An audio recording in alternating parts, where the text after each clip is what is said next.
Hi, guys. So recently, I found out that my wife had been cheating on me, and my adoptive daughter had known about it for the past couple of years, and both of them had betrayed me. My soon to be ex wife, Taylor, 57 female, and I, 58 male, have been together for almost 30 years and married for 25 after having met in our college days. We also adopted a daughter together a few years after our marriage, Emily, 22, female. Taylor and I had been trying to get pregnant for quite some time, but was struggling with fertility issues. So when one of our common friends approached us to ask if we would be willing to adopt his kid, we agreed. This friend, Jackson, 58 male, was someone we had met when we were in college, and back then he was your typical trust fund frat boy. After graduation, we didn't exactly stay in touch, but would occasionally meet on birthdays of our other friends. And then one year, he reached out to us out of the blue and told us that he had heard from a couple of people that we had been struggling with infertility, and it was none of his business. But he thought he had the perfect solution to both our problems. He told me that he had accidentally gotten one of his girlfriends pregnant, and neither of them wanted to keep the baby. So naturally, they had thought about putting the baby up for adoption, but after he heard about my wife and I wanting to have a baby of our own, he decided to reach out to us because that way he wouldn't have to go through the trouble of contacting any agency and waiting and stuff at all. By then, it had been slightly over a year that Taylor and I had been trying to get pregnant and hadn't had any luck. And also, after discussing it with her, we decided to go ahead with the adoption because it was the best option for all of us. Even before Emily was born, we had all the legal paperwork done with and after she was born. Her biological parents would only remain in touch with us for a couple of months before starting to fade out of her life. It was an open adoption, and we had to reassure them that they were free to visit or have contact with Emily if they wanted to. But they only bothered to visit her for a couple of months after she was born, and then they broke up as they stopped coming over, and we were fine with it. Emily's biological mother moved away and never reached out to us again, and we went back to having minimal contact with Jackson until Emily turned 3 years old, and after that, even Jackson had no contact with us anymore. To be fair, after that, he didn't have any contact with anybody. And it was like he totally disappeared. From what I heard, his father had suffered some serious losses in business and had to sell their company and a lot more. So even they had to relocate because they couldn't start afresh here.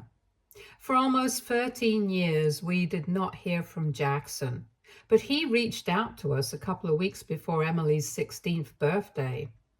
That was 6 years back, and I remember he had sent us an email telling us that he was finally back in town and was starting a new restaurant of his own, and that he wanted to meet us and Emily. I was a bit skeptical about it because honestly, this guy had not been in touch with us for the past 13 years, and now all of a sudden, he wanted to reconnect with us and our daughter, and it was a bit too sudden. He hadn't even told us what he had been up to in the past decade. Just that he was back and he wanted to meet us, so I was unsure of whether we should give him a chance or not. But after speaking to Taylor, we decided to meet him without Emily first. When we met for the first time after all those years, he finally told us what he had been up to. And it was actually quite sad. Before his dad's company started failing, he had been a total brat. And I suppose most of you guys are aware of how stereotypical rich trust fund kids usually behave. While the rest of us had started working after graduating from college, he was still not really serious about life and was living in easy mode, partying every weekend, hooking up with every other girl. He did have a position in his dad's company, but it was only a nominal one, and it was not like he actually had to do any work for it. So things were pretty simple for him. However, after they moved away, he had to start afresh and actually start taking things seriously, so he had to start applying for jobs. Unfortunately, since neither his grades were any good, nor did he have any experience in the real world, it was very difficult for him to find anything that he wanted to do. His parents were also struggling to cope with the loss of everything that they had known and would constantly be fighting with each other at home. It was with great difficulty that his family had managed to get one of their relatives to help them out and let them stay with them, and his father had started working under his uncle, continuing the legacy of their family business, which he had left earlier. His dad didn't like it one bit, since he didn't like taking orders from anyone, which is why he hadn't joined the family business in the first place. But he had to be thankful to his brother for allowing him a place in their home and business. So all the bitterness and frustration inside him, he would take it out on his wife and his son. Within a year, it became absolutely impossible for him to continue living with his family, and he decided to take a low-paying clerical job so he would have some money of his own and would be able to move out. Unfortunately, moving out was not the upgrade that he thought it was, because with the money that he had, he could only afford to live in a tiny little apartment with a bunch of roommates. He just kept thinking about his life and how humiliating it was for him to be living like this right now, and that pushed him into depression. He tried to keep in touch with his family, but he was so bitter about everything that eventually he decided to go no contact with them. Things just kept getting worse for him mentally, and after a few years, he started developing alcoholism, and eventually that led to drugs. During that time, he kept getting fired and jumped from one job to another, but made sure that he had enough money to pay for his addictions. At one point, he decided to skip paying rent and was evicted, so he ended up homeless, but he still made sure that he had enough money for his other priorities. Thankfully, he was found by one of his uncle's neighbors, and they brought him back to his family, who helped him clean up his act. They had him sent to rehab and stuff, and he had been clean for 2 years by the time he finally came back here. His uncle had put him in touch with a few investors, and he had some savings of his own as well. So he came back here with the intention to be better this time around. He wanted to start by setting things right with us, because he thought that he had kind of abandoned us. Even though he had put Emily up for adoption, he had promised that he would try to be part of her life, and now he wanted to at least be able to give himself a chance to live up to that promise that he'd made. That's why he wanted us to let Emily meet him, and then that was another discussion altogether, because I remember that Taylor was all for it, but I was still not on board with it because it would be too much of a shock for Emily. She knew that she was adopted, but I didn't want to push her into a weird situation by introducing her biological father into her life, after she hadn't known him even in the slightest for all those years that he had been missing. So my wife and I decided that we were going to ask her, and only then would we go ahead with reintroducing Jackson into her life again. When we spoke to Emily, I tried to keep things neutral, but Taylor decided to take a different approach and made it sound like Jackson had been through a lot of stuff, and now only having Emily in his life would make it better. I thought it was a bit manipulative. But Taylor told me that she was only being honest with Emily, and that she deserved to know everything about why her biological father had not been in his life for the past 13 years, so she could make an informed decision. Anyway, eventually, Emily decided to meet him, and I still regret allowing that to happen because they did get along well, and for a couple of years initially, things were going great. But then, unfortunately, the pandemic happened and he had to shut his restaurant down. It was incredibly sad because that restaurant was supposed to be his dad's way to get back on top since they had been throwing around the idea of running the restaurant together as partners. And with his father's business expertise, they would be able to get back to their former life once again and wouldn't have to rely on his uncle anymore. Even after the pandemic, he wasn't exactly able to get things back on track with his restaurant, and that's when he started hitting the bottle around 3 years ago. Personally, I feel like he just stopped putting an effort because he had been quite depressed during the pandemic and had been struggling with money, but refused to take any help from us. And after the restrictions were lifted, it was like he had lost the will to do anything at all and just kept drinking all day. Whatever little money he made from the restaurant, it was enough to just keep him going and pay for his living expenses, but that was about it. We tried to help him through it, but I don't think he was interested in getting any help. He just wanted to keep drinking, and I started to think of him as a very deadbeat kind of person because even though he had friends willing to help him and the support of his family, it was like he had given up on himself, and you can't do anything with people like that. On top of that, it was even more annoying for me that Taylor and Emily constantly kept pitying him as if he was not the one who had given up. Anyway, I couldn't exactly say anything about it because Jackson was already going through so much and I didn't want to be cruel. Taylor and Emily kept in touch with him, and occasionally Taylor would even help him out with money since in recent years it had become very apparent that he was struggling as he had to move to a really small apartment as well. Emily also took care of him, and we visited him occasionally since he was never in condition to come and visit us. I thought we could do without these visits as well, since it was all quite depressing, but they thought that it would be quite heartless of us to do so. So it was obvious that we had wildly differing opinions on the entire situation. This was how it had been for the past couple of years, and then recently, earlier this year, Emily got engaged to her high school sweetheart, and it brought all of us together. We were all equally excited for it, but things kind of went sour for me when, at the engagement party, Emily decided to publicly ask my wife and her biological father to walk her down the aisle. Obviously, Taylor and Jackson were overjoyed, but most people would just notice me being completely thrown off by this decision, since I had been totally blindsided. I knew that she had a soft spot for Jackson because he had been through a lot in his life.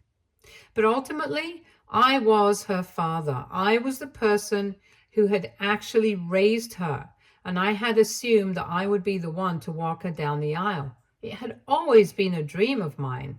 So when she did not ask me, I was quite shocked. And later on, she explained to me that the only reason she had asked Jackson and not me was because she felt like it would do a lot of good for him and probably keep him off the drinks around that time. I was not happy with this decision at all, but it was her wedding and her choice, so I had to accept it without a fuss. And she had also told me that no matter who she asked to walk her down the aisle, my real father is always going to be me. So it didn't matter.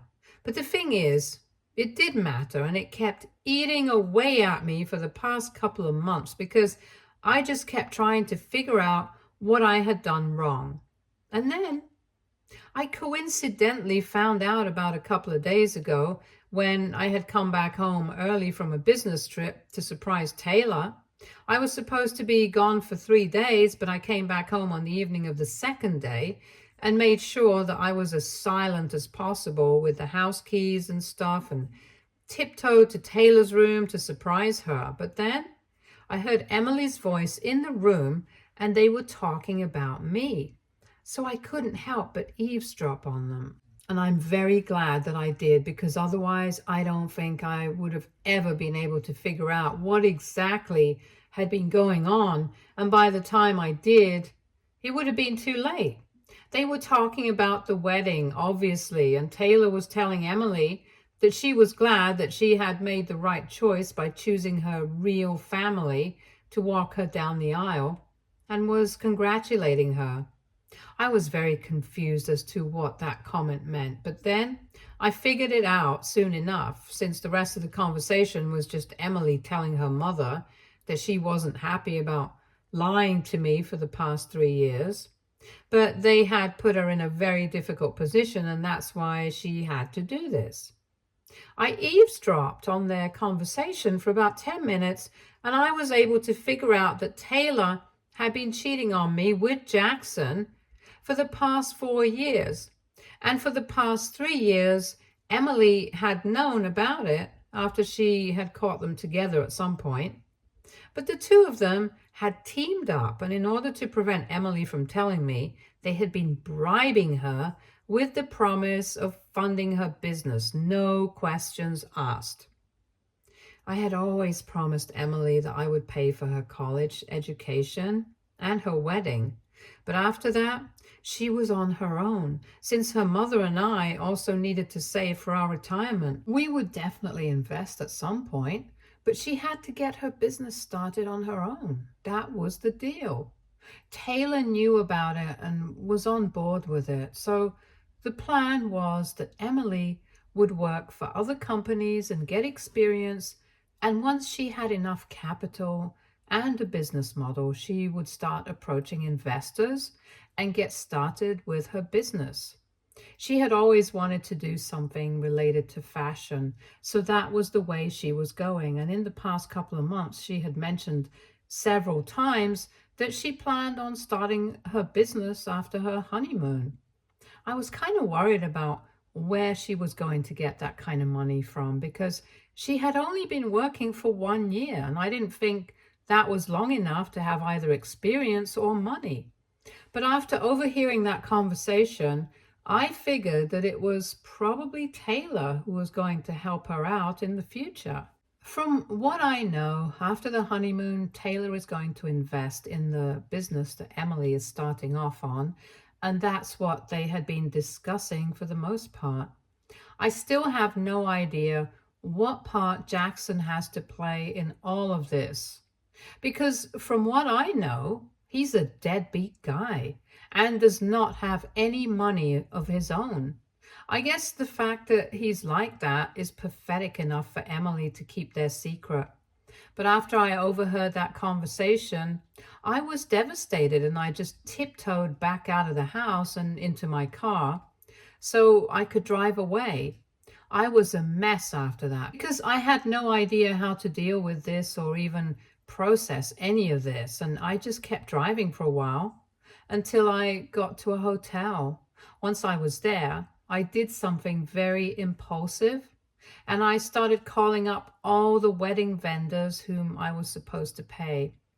The wedding is 3 months away, and I had to start securing the deposits for the decor, florists, and a couple of other vendors. The groom's family and I were splitting the cost of the venue and catering, and according to the contract, we couldn't get that money back. But before I made any other payments, I decided to cancel their deals altogether, because I was pulling out all the finances from the wedding. Since it was quite obvious that Taylor had been promising to fund Emily's dreams, she could fund this one as well. After speaking to the vendors and telling them that they need not contact me for the money because I was out, I decided to put up a post on Facebook, because I felt like this was something that everybody needed to know. I typed out a really long post with the details of everything that I had just found out and spoke about how betrayed I had been feeling, not just by my wife and my daughter, but also by Jackson, who I had thought of as a friend. All three of them had broken my heart, especially Taylor, and most of all, Emily. And now I didn't want anything to do with them anymore because it was very obvious to me that this was never my family. The real family was Taylor, Jackson, and Emily. It didn't matter that I had raised her. Her loyalties were elsewhere. I ended up breaking down while posting it, and because I knew that the post would create quite a stir on social media, I decided to immediately put my phone on silent and try and just go to sleep so I wouldn't have to think about any of this. Unfortunately, when I woke up in the middle of the night, it wasn't like waking up from a nightmare because it was all still very much real and was actually happening to me. When I checked my phone after I woke up, almost 3 hours after I posted, I saw that several people from the family had commented on the post and told me to be strong, and I really appreciated that. I also noticed that Taylor and Emily had been calling me nonstop after the post, messaging me to call them back and that they were really sorry that I had to find out this way. They wanted me to just come back to them and speak to them so that they would be able to explain themselves because they felt like they owed it to me, and they did. But I was in no mood to speak to them or interact with them in any way whatsoever. So they could keep blowing up my phone. I wasn't going to respond. After I had checked my phone, I realized that I hadn't received any word from Jackson, probably because he had nothing to say. And that was fair enough because we were just friends. He didn't owe me anything as much as my family did. But then things got worse the next day when I woke up around noon and noticed that Taylor had stopped calling me. But Emily was still trying to get in touch with me, and she wasn't apologizing and telling me to come back home in her messages anymore. She was telling me that I had ruined everything for her. I didn't understand what that meant until she sent me a message saying that her fiancé had decided to call off the wedding after confronting her about the post, since he had read it and realized that Emily had been covering up for her mother's affair for the past 3 years, just so she could fund her business in the future. He thought that it was greedy and unethical, and he was disgusted by her, which I don't really blame him for. On top of that, it had been made worse by the fact that she had even chosen Jackson and her mother to walk her down the aisle on the day of her wedding, and now he finally understood why. Since she wanted her mother and couldn't care less about me, even though Jackson hadn't been the one to raise her, I had. I had mentioned it earlier. Her fiancé was her high school sweetheart and had known our family for a really long time.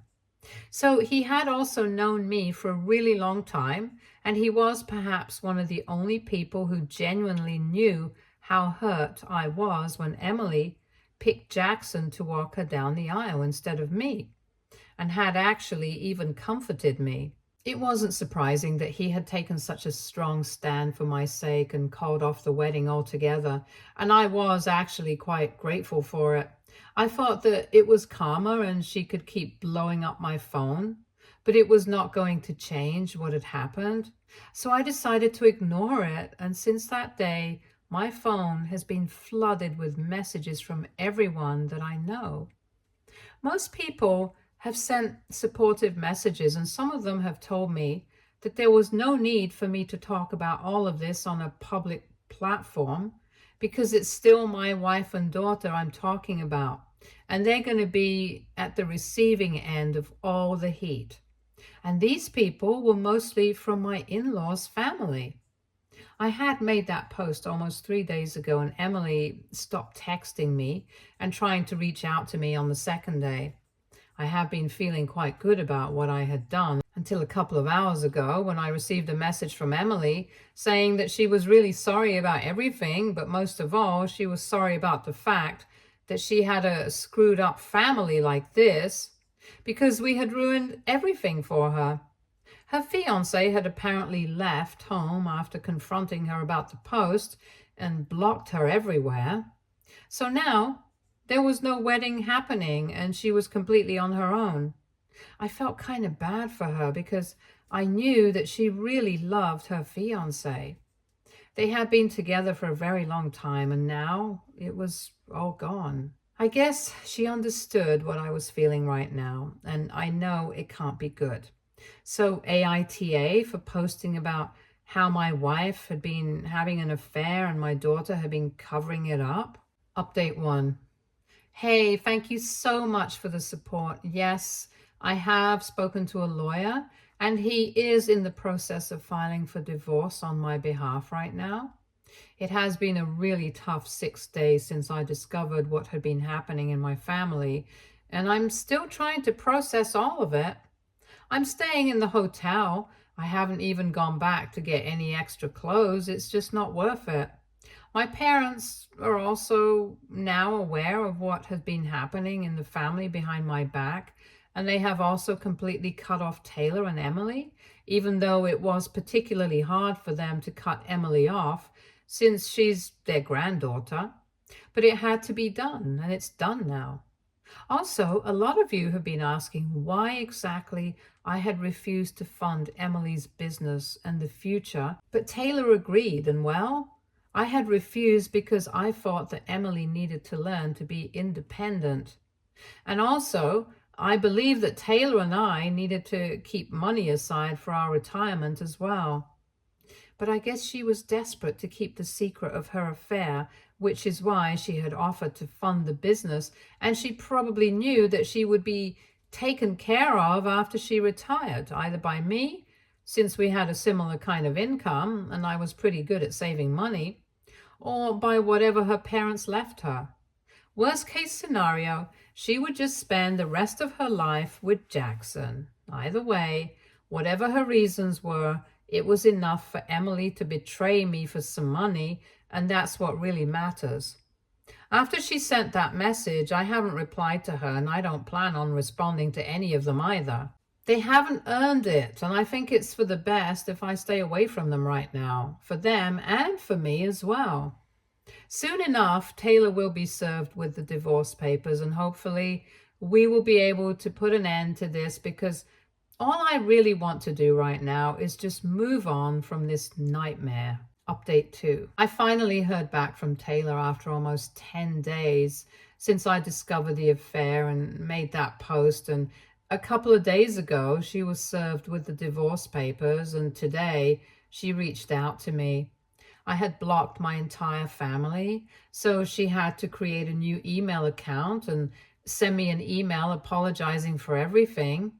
She told me that after hearing about how much Jackson had been through, she had developed a bit of a soft spot for him, and before she even knew it, she had started to catch feelings for him. Apparently, she had wanted to tell me about it, but she didn't know how to go about it. And then Emily found out. So she had to bribe her to keep quiet, and things just kept getting messier. She told me that she was really sorry that she had created such a mess, and so was Jackson.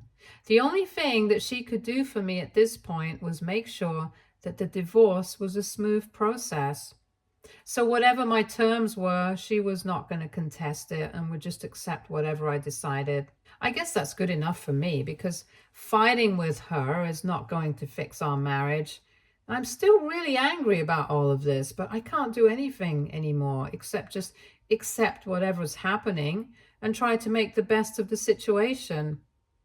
I haven't heard back from Emily yet, but from what I know, she and her fiancé have officially broken up because they put out an official statement on social media saying that the wedding had been called off and they had decided to separate. They didn't state any reasons, but anyone with two brain cells will be able to put it together. It's really sad, but it cannot be helped. Now, all that's left to do is finalize my divorce and I'll be done with this family for good. Update 3. Hi, so it's been 6 months since I filed for a divorce, and 3 weeks ago it came through. I got to keep the house and both our cars, and honestly, those were my only two demands. No alimony, no settlement for Taylor, and the only money she received was whatever she had been contributing to our joint savings, and that was it. We shut down that account and ended our marriage. There has been very minimal interaction ever since we filed for divorce, and mostly through our lawyers, and now even that has come to an end. I'm actually relieved since now I can finally try and move on in a real way. I've heard from a couple of people that she has moved in with Jackson and they have sold the restaurant. So I guess they're planning on going back to Jackson's family. Good for them. I think it'll be for the best if they leave. Emily and I have also not been in touch for the past couple of months, ever since her wedding got cancelled. She did reach out to send me an apology through email 2 months ago, telling me that she was going to try and be better. And surprisingly, Taylor actually had lived up to the promise that she had made, that she would finance Emily's business. So now that she had money, she was going to start working on a business model. And she told me that I did not have to forgive her, but nevertheless, she was still going to try and be a better person. And I wish her all the best. I really do. Stay tuned for more stories from our girl relationships.